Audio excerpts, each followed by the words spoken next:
You know the good thing about table saws for people who don't have a lot of space and may just be starting out in woodworking? It's that you can get them cheap. You know the bad thing about table saws for people who don't have a lot of space and may just be starting out in woodworking? It's that you can get them cheap. It wasn't long after I'd gotten into woodworking that I got this Ryobi. It wasn't long after that I realized I needed this table saw workstation. So I built it. It's been several years and it's served me well, but I think it's time for a few upgrades. First up, dust collection.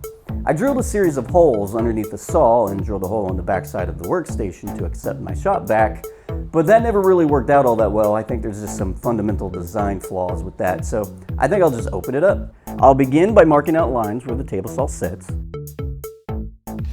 drill some pilot holes for my jigsaw, and make my cuts.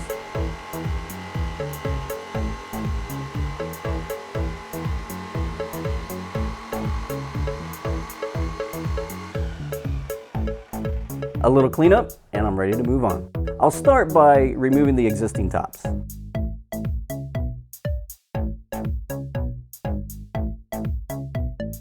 All right, let me think about this for a second.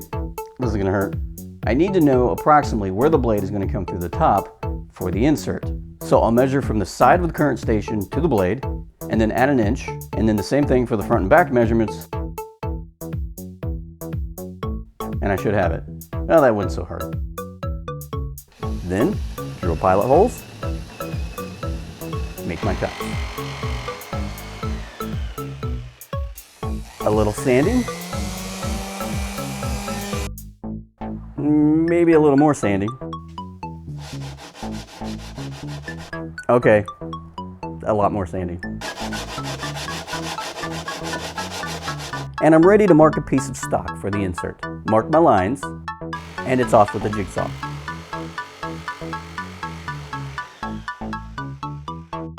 Did I mention a little more sanding?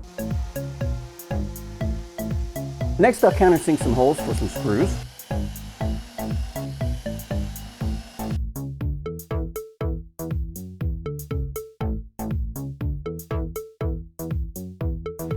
And voila, a nice, level table saw insert. Now it's time to raise the blade.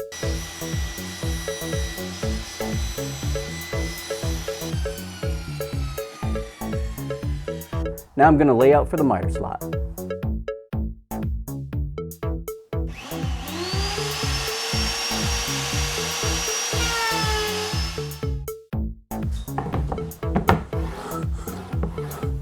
Okay, we're looking good so far. Well, I think I'll leave it there for today, but there's still a lot to do. Rip fence, outfeed support, redesign some of the storage underneath. Hope you'll join me for that. If you'd like more information about this table saw workstation or any of the upgrades that I plan to do to it, you can go to my website at simplyeasydiy.com. I'll put a link in the description. Until then, I'll see you later.